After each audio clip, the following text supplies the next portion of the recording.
Qué difícil definir la palabra hogar, ¿no?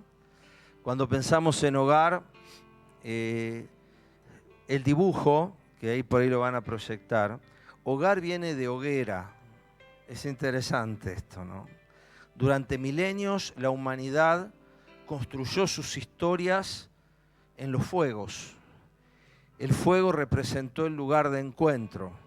El fuego era el momento de la noche donde, un poco para espantar a los animales salvajes, otro poco para darse calor y otro poco para cocinar, el fuego fue el elemento aglutinante. Es por eso que hoy a nosotros nos resulta tan atractivo el fuego. Cuando nosotros vemos una hoguera prendida o el hogar, eso trae a nosotros recuerdos atávicos, ancestrales, de épocas pasadas donde toda la humanidad creció a lo largo y a lo ancho del mundo, alrededor de los fuegos. Y allí los abuelos contaban las historias. Allí los niños aprendían cómo se hacía una flecha de la punta de una piedra, cómo se cazaba un jabalí, cómo se pescaba. Allí aprendían cómo aprovechar las noches de luna, en qué momento cultivar. Como mi abuela aprendió cómo se hacía una prenda de lino, cómo se bajaban las nueces de los árboles a pedradas.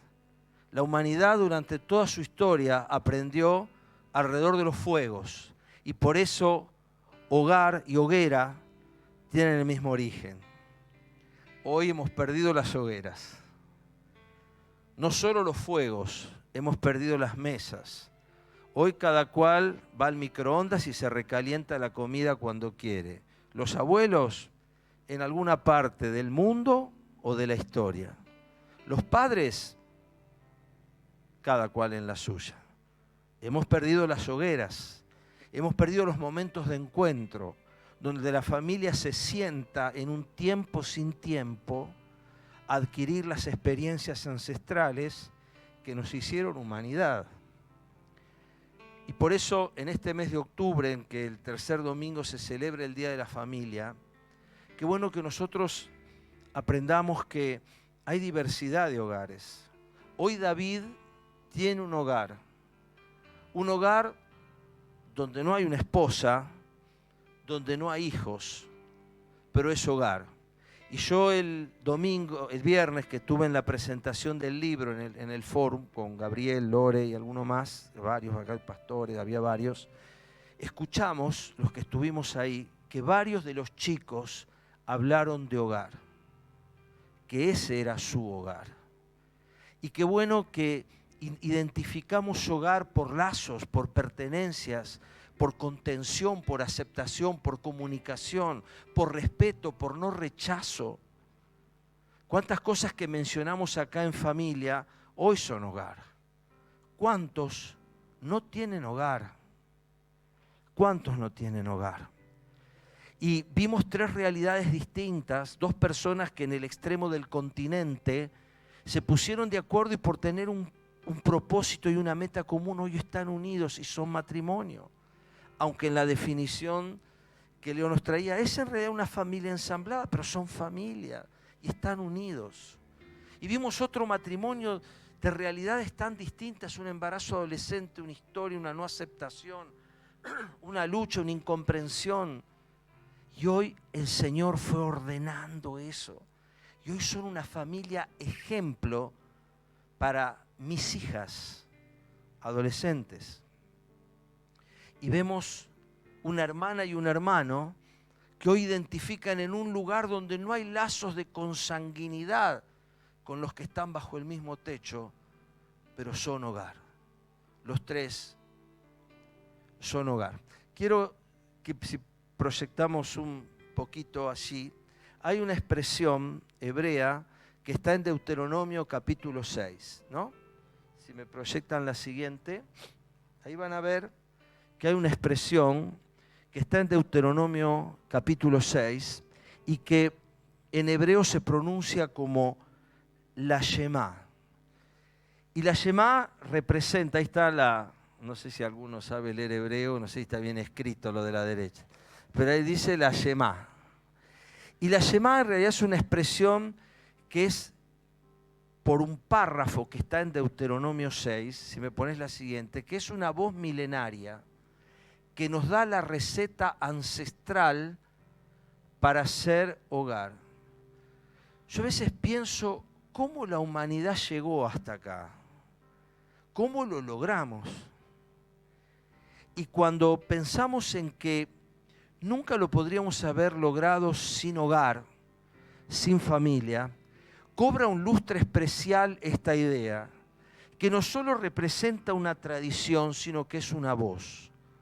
Porque es la voz que Dios le dio a las familias israelitas para que no solo durante los 40 años de peregrinaje por el desierto, sino aún hasta el día de hoy, ellos tengan esta receta como estructura de sus hogares.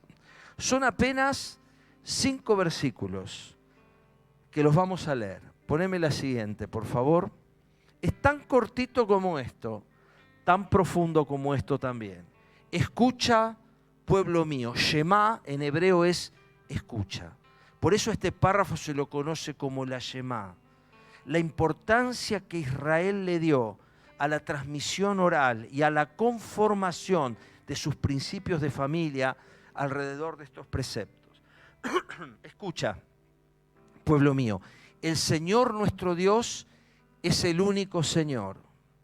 Ama al Señor tu Dios con todo tu corazón, con toda tu alma y con todas tus fuerzas. Grábate en el corazón estas palabras que hoy te mando. Incúlcaselas, dice ahí en verde agua, continuamente a tus hijos. Háblales de ellas cuando estés en tu casa y cuando vayas por el camino, cuando te acuestes y cuando te levantes. Átalas a tus manos como un signo. Llévalas en tu frente como una marca y escríbelas en los postes de tu casa y en los portones de tus ciudades. ¿Y realmente esto representa la receta? ¿Realmente esto representa el camino para que un hogar se consolide y se fortalezca?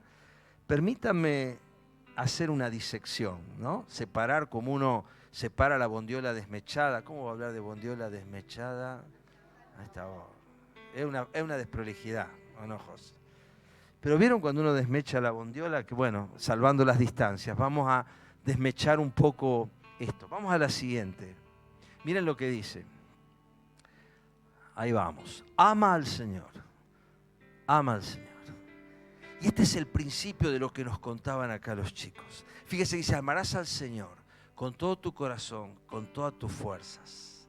Y si ustedes se acuerdan, Jesús dijo que este es el primer y más grande de los mandamientos, ¿no? Que marca la letra A de nuestra prioridad como iglesia. Amar. Porque si el amor no está, todos lo dijimos de un modo u otro, no podemos construir hogar. Pero el hogar se construye alrededor de una estructura más fuerte que nuestros sentimientos. Porque amar para Dios no es un sentimiento, sino que es una ordenanza. Porque los sentimientos decaen, pasan, se debilitan. Pero cuando nosotros entendemos que hay un principio de mandamiento, alrededor de eso sí podemos construir. Un hogar que tiene al Señor en el medio, que pone esto como prioridad, es un hogar que va a encontrar el camino de su restauración. ¿Está Dios en el principio central de tu hogar? Esta es la pregunta del millón. ¿Qué lugar ocupa Dios? Si Dios es la religión del domingo que te lleva, en el mejor de los casos, a ir una vez a la iglesia el domingo, Dios no está ahí. A Dios no le importa ese lugar. Dios quiere estar en el centro de nuestro hogar. ¿Y qué es que Dios esté en el centro de nuestro hogar? Vamos a seguir. Fíjate lo que dice la siguiente. Ama al Señor, dice la Shema. Graba en tu corazón sus palabras. Fíjate que no dice en la mente, mucho menos en el disco del celular. Graba en tu corazón. Las palabras que cambian son las que están grabadas en el corazón. Lo que está metido en nuestra mente no cambia nada, lo que está en el corazón es lo que cambia las cosas. ¿Dónde está grabado lo que Dios dice? En la particular simbología bíblica, el corazón es el asiento de las emociones, de la voluntad y de los pensamientos. Grabá ahí, grabá en tu corazón las palabras. Lo que Dios te dice, los principios del Señor, qué bueno que lo puedas grabar en tu corazón. Que estén ahí. Cosa que cada latido del corazón, cada contracción, digamos, del ventrículo, impulse no solo sangre, sino impulse principio de Dios. Cada cosa, cada decisión, cada proyecto, nazca porque sus palabras están grabadas en tu corazón. Hoy nos acordábamos en la mesa de cuando en la escuela dominical de chicos nos hacían aprender de memoria textos bíblicos. Costumbre que lamentablemente se ha perdido. ¿Por qué? Porque cuando nosotros memorizamos y esa memorización se repite, no solo queda grabado en la mente, sino que eso empieza a bajar e impulsa y dirige nuestras acciones. Porque fíjate cómo sigue. Graba en tu corazón sus palabras. ¿Y qué más dice? Fíjate lo que sigue a continuación. Incúlcalas a tus hijos. Incúlcalas a tus hijos. Yo todavía recuerdo los tiempos en mi casa en que papá nos sentaba y nosotros, y a veces estábamos de vacaciones y estábamos en el mar y uno veía cómo el solcito avanzaba, ¿no? Y uno dice, me estoy perdiendo la playa. Y sin embargo ahí aguantábamos. Y papá nos enseñaba. Y antes que eso, mi papá, siendo bebé, en el campo, allí por donde ahora está más o menos el barrio La Esmeralda, mi abuelo tenía un campo. Y en 1918, cuando él conoce al Señor, a todos sus hijos los reunía alrededor de los fuegos, del fuego. Y lo poco que él iba aprendiendo, porque era un italiano que apenas manejaba el castellano, lo poco que él iba aprendiendo los domingos que él venía, se los transmitía a sus 6 hijos. Y los reunía alrededor y les inculcaba. Y sin saber esto, porque él no lo sabía, él aplicaba la importancia.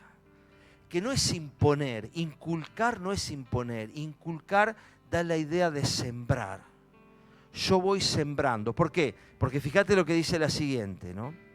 Incúlcalas a tus hijos, átalas a tus manos. Ahí decía, incúlcaselas continuamente a tus hijos. Háblales de ellas cuando estés en tu casa y cuando vayas por el camino, cuando te acuestes y cuando te levantes. Papás que estamos acá, papás de nenes chicos.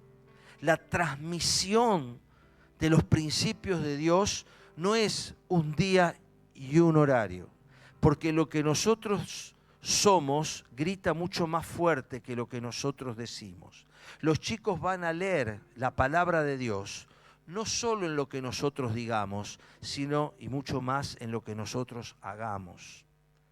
Por eso el inculcar no es solo el meter en la cabeza y el obligar a ir a una iglesia. Es que ellos puedan ver en nosotros que primero en nuestro corazón están grabadas sus palabras. Y como están grabadas en mi corazón y no en mi mente, cuando yo la transmito a la generación siguiente, no le estoy machacando en la cabeza lo que tiene que hacer. Es una expresión de vida que transpira por mis poros los principios que antes Dios grabó en mi corazón. Esto sienta base de hogar. Átalas a tus manos. Las manos es lo que yo hago. Yo no podría estar sosteniendo este micrófono si no tuviera una mano. El hecho de que esté atada a mis manos implica que lo que yo hago está guiado por eso.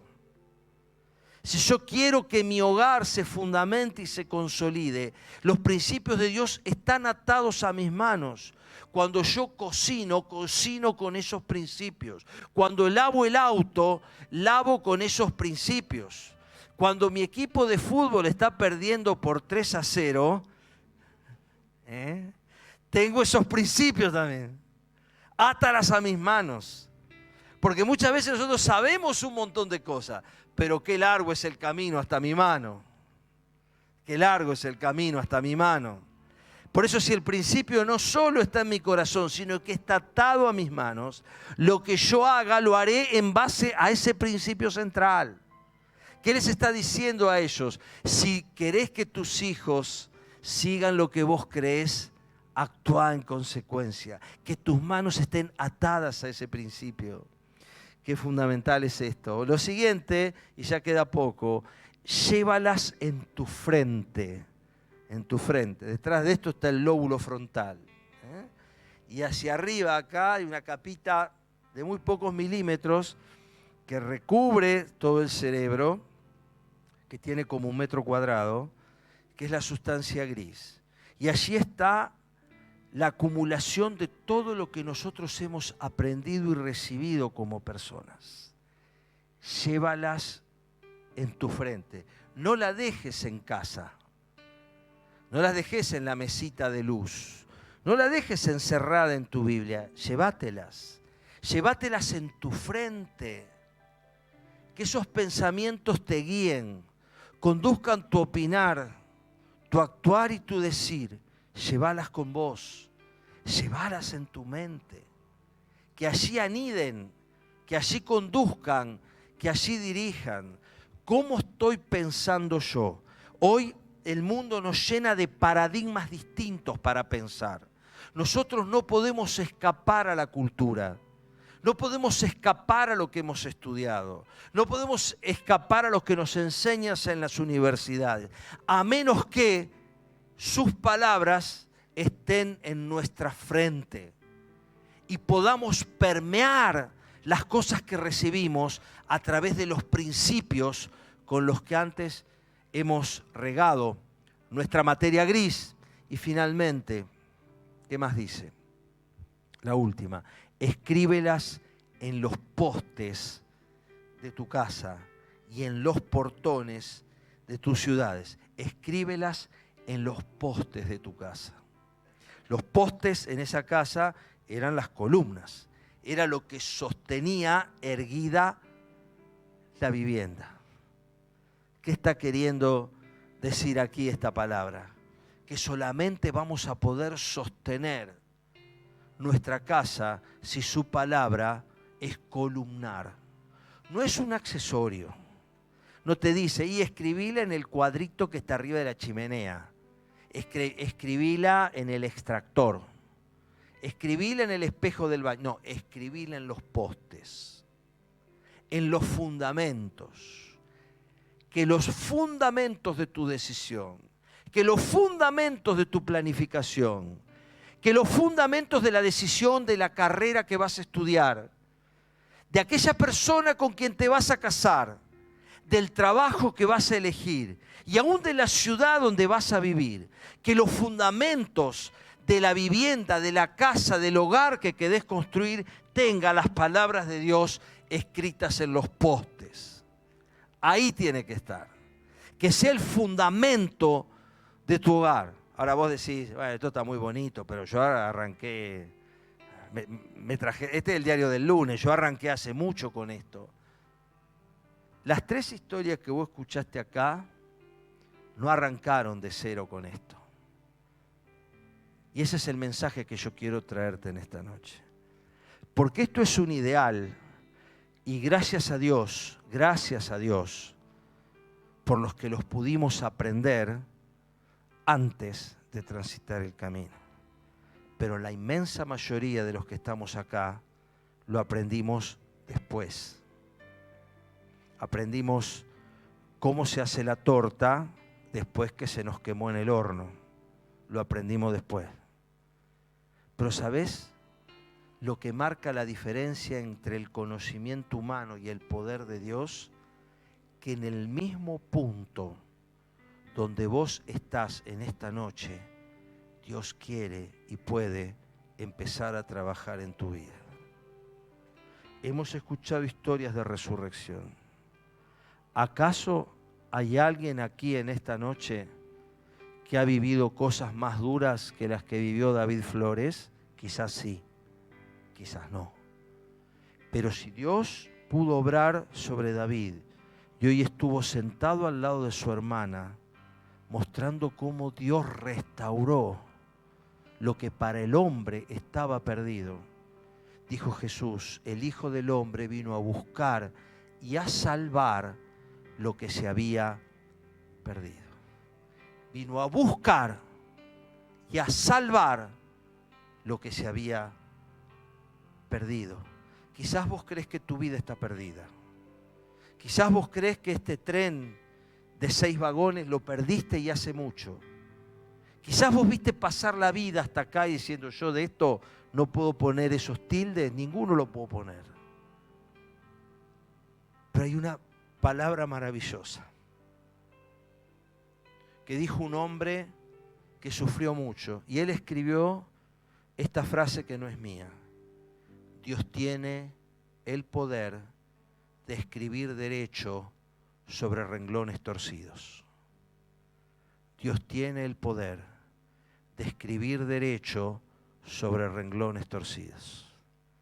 Tus renglones y los míos están torcidos. Los míos también. Pero el poder de Dios hace que Él escriba derecho sobre tus renglones torcidos. Cristo vino a buscar y a salvar lo que se había perdido. Vino a escribir derecho en una vida signada por renglones torcidos. Hoy no tenemos un mensaje religioso. No te vamos a vender un producto. No te vamos a decir que el cruzar ese umbral de las puertas de este lugar te abre las puertas del cielo y de la bendición. No subastamos bendición gratuita, ni esperamos que vos creas que por estar sentada o sentado en este lugar hay una cosa mística que te viene y te resuelve el problema. Bajo ningún concepto. Nosotros predicamos a Cristo, dice Pablo, y a Cristo crucificado. Nosotros hoy te predicamos que una persona de 33 años tuvo que dar su vida para que hoy Dios pueda escribir en tu vida y en la mía derecho sobre mis renglones torcidos. Dios te invita a entender que Él se acercó, que Él trazó el camino, que Él abrió la puerta, que Él te vino a buscar, porque Él vino a buscar lo que se había perdido, no los evangélicos. Cristo vino a buscar y a salvar lo que se había perdido. Y en esta noche nuestro mejor mensaje es decirte que no desaproveches la oportunidad de decirle al Señor Jesús, yo también quiero, yo también te doy autorización, Señor, para que escribas en mi vida nuevamente una nueva historia. Tabula rasa. Dice la Biblia que aquel que está en Cristo, nueva criatura es. Las cosas viejas pasaron, todas son hechas nuevas.